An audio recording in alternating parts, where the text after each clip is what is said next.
रालोआ सरकारनं गेल्या 11 वर्षात महिलांच्या नेतृत्वाखालील विकासाची पुनर्व्याख्या केल्याचं सांगत नारी शक्तीला सक्षम करण्यावर सरकारचं लक्ष केंद्रित पंतप्रधान नरेंद्र मोदी.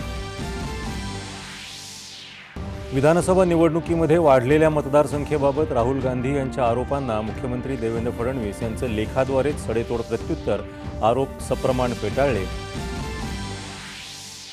राहुल गांधी सातत्यानं लोकशाही प्रक्रियेचा आणि जनसामान्यांनी दिलेल्या जनमताचा अपमान करत आहेत. जनता त्यांना कधीही माफ करणार नाही, देवेंद्र फडणवीस यांची टीका. खासदार रविशंकर प्रसाद यांच्या नेतृत्वाखालील सर्वपक्षीय शिष्टमंडळ युरोपीय देशांचा यशस्वी दौरा आटोपून भारतात परतलं. दहशतवादाच्या मुद्द्यांवर संपूर्ण युरोप भारतासोबत. परराष्ट्र व्यवहार मंत्री एस जयशंकर आजपासून फ्रान्स, युरोपियन युनियन आणि बेल्जियमच्या दौऱ्यावर. पहिल्या भूमध्यसागरीय रायसीना संवादात होणार सहभागी.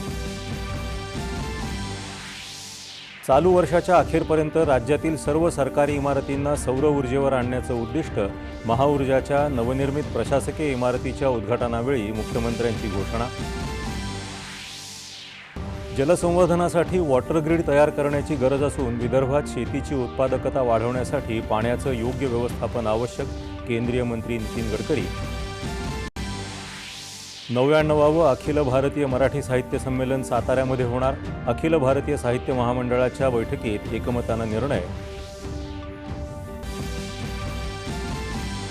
आणि फ्रेंच खुल्या टेनिस स्पर्धेत अमेरिकेच्या कोको गॉफला महिला एकेरीचे विजेतेपद. आज पुरुष एकेरीत यानिक सिन्नर आणि अल्कराज यांच्यात अंतिम फेरीची लढत.